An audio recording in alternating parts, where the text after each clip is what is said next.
नमस्कार दोस्तों, मैं सुनीता, सहायक प्राध्यापिका हिंदी विभाग राजर्षि महाविद्यालय सिवान, जयप्रकाश विश्वविद्यालय छपरा से। आज हम हिंदी प्रतिष्ठा स्नातक द्वितीय वर्ष के चतुर्थ पत्र के पाठ्यक्रम में संकलित उपन्यास कर्मभूमि की चर्चा करेंगे। आज हम इसके देश, काल व वातावरण पर बात करेंगे। किसी कहानी या उपन्यास का देश, काल व वातावरण क्या होता है? वह स्थिति या वह समय, जिस समय की वो रचना है, यानी जिस समय की उसमें बात कही गई है। वातावरण यानी किस क्षेत्र की वो बात कह रहा है। क्या वो किसी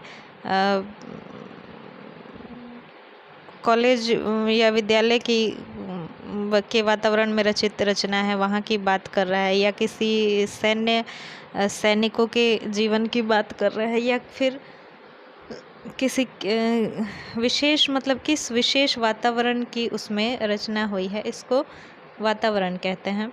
तो ये जो कर्मभूमि उपन्यास है, इसमें देश काल तो वही आप जानते हैं कि इसका प्रकाशन 1934 में हुआ है, और जिस समय इसकी रचना हुई है उसी समय का इसमें देश काल व वातावरण है।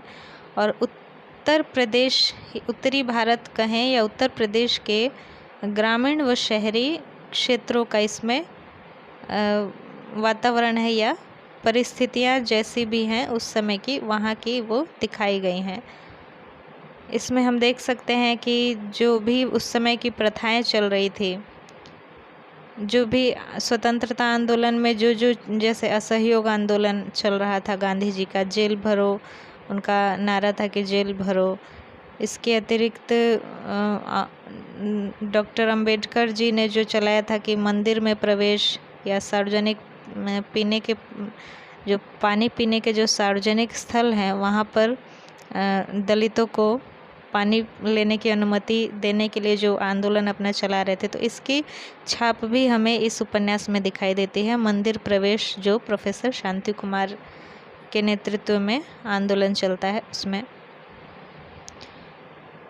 इसके अतिरिक्त जब अमरकांत के यहाँ पुत्र पैदा होता है, तो उस समय आप ध्यान देंगे, समरकांत और अमरकांत बाप बेटे मिलकर के वो तखमीना हिसाब लगाते हैं कि किस तरह से उत्सव होगा।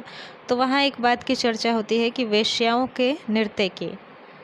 तो इससे हमें पता चलता है उस समय वेश्याओं के नृत्य की प्रथा थी, जो बच्चे के जन्मोत्सव पर या किसी भी खुशी के मौके पर वेश्याओं का नृत्य कराया जाता था बड़े बड़े सेठ साहूकारों के यहाँ। इसका अमरकांत विरोध भी करता है, परंतु समरकांत बड़ी दृढ़ता से मना करते हैं कि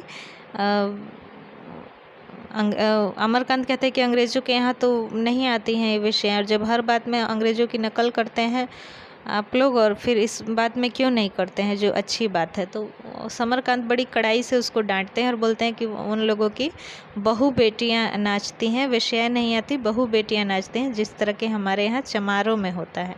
ये बात वहाँ पे समरकांत कहते हैं। तो इससे ये पता चलता है कि उस समय की जो परिस्थितियाँ थी, देश काल वातावरण उस समय का कैसा था, कि वेश्याओं को बुलाकर नचाना जो थी वो अच्छी उच्च वर्गीय बात समझी जाती थी, और जो घर के लोग अगर नाचे, नृत्य करें आपस में मिलजुल कर, तो वो ओछी या छोटे निम्न वर्ग के लोगों की बात समझी जाती थी। अंततः अमरकांत भी राजी हो जाता है और वो तखमीना बनाने बैठता है खर्च का, हिसाब का।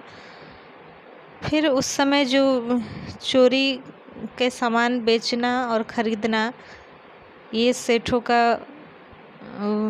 व्यापार एक तरह से था, इसको गलत नहीं समझते थे। जो समरकांत के यहाँ काले खा चोरी के कंगन ले आता है और बेचता है, अमरकांत दुकान पर बैठता है तो उसको भगा देता है, जैसे कि वो कोई मतलब गंदी चीज़ है, वो कंगन को छूता भी नहीं है।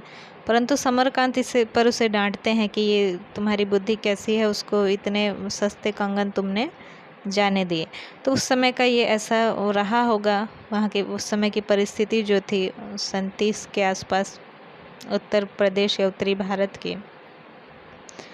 एक और चीज़ हम देखते हैं, जब अमरकांत गांव में जाता है पहाड़ी गांव में, वहाँ पर जो पयाग है चौधरी, गुदड़ चौधरी जो है, वो अपने बच्चों को, नाती पोतों को विद्यालय भेजता है, परंतु वहाँ पर उन्हें सब चमार चमार कहकर चिढ़ाते हैं, तो वो स्कूल से नाम कटवा लेता है। इस बात की चर्चा बच्चों ने अमरकांत से की है कि हमें भेजते थे विद्यालय में, पर वहाँ हमें सबसे अलग बैठाया जाता था और हमें चमार चमार कहकर चिढ़ाते थे, तो दादा ने नाम कटा लिया। तो इससे ये उस पता चलता है कि क्या स्थिति रही होगी दलितों की उस समय विद्यालय जाने के लिए। और फिर गुदड़ ये भी कहता है कि आप जब तुम पढ़े लिखे हो तब तो बहुत अच्छा होगा, इन बच्चों को कुछ पढ़ा दो अंग्रेजी और बाद में शहर में जाकर नाम लिखा देंगे। शहर में कौन पूछता है, लिखा दिया कि हम क्षत्रिय हैं। तो ऐसा भी प्रचलन उस समय रहा होगा। यहाँ पर जो शहरी हड़ताल जो करती है सुखदा, सस्ते मकान बनाने के लिए म्यूनसिपैलिटी के लिए, म्यूनसिपैलिटी के द्वारा गरीबों के लिए सस्ते मकान बनाने के लिए, तो कैसे वहाँ पर म्यूनसिपैलिटी में कैसे कोई प्रस्ताव पास होता था और दिखाने के लिए उसमें हिंदुस्तानी मेंबर भी रखे जाते थे, हिंदू मुस्लिम सभी मेंबर रखे जाते थे, परंतु अंग्रेज़ सरकार किस प्रकार इन सारी संस्थाओं पर अपना दबाव रखती थी, ये भी हमें इसमें देखने को मिलता है। विद्यालयों की, कॉलेजों की फ़ीस की तो बात शुरू में ही है, यहीं से उपन्यास शुरू ही होता है कि काशी के क्वींस कॉलेज में भी इसी तरह फ़ीस वसूली जा रही थी, जैसे मानो कि कोई टकसाल हो और ये पैसा कमाने का कोई ये पैसा कमाने के लिए संस्था खोली गई है, विद्या देने के लिए नहीं। तो इस पर तो कटाक्ष प्रेमचंद जी ने आरंभ में ही किया है। इसके अतिरिक्त और भी छोटी बड़ी जो भी उस समय की समाज की समस्याएं थी, परिस्थितियां थी, उसको बड़ी कुशलता से प्रेमचंद जी ने अपनी रचना में उतारा है। और यहाँ पर हमें घरेलू जीवन से ज़्यादा सामाजिक जीवन इस उपन्यास में देखने को मिलता है कि नैना जो है वो अपने घर में किस तरह रहती है, वो हमें कम दिखाई देता है, या सुखदा अपने घर में किस तरह रहती है वो कम दिखाई देता है, बजाय कि वो समाज में किस तरह अपना रोल, अपना जो अदा करती है, समाज में अपनी भूमिका कैसे निभाती है। प्रोफेसर शांति कुमार, सलीम जो कि एक अफसर बना हुआ है बड़ा, अमरकांत, मुन्नी, ये सभी पात्र उनके घरेलू या उनके अंदर अपनी समस्याओं को इस उपन्यास में नहीं उठाया गया, बल्कि उनके सामाजिक और राजनीतिक पक्ष को ज़्यादा दिखाया गया है। तो ये आज का देश काल वातावरण की चर्चा हुई। बाकी अगले वीडियो में। नमस्ते।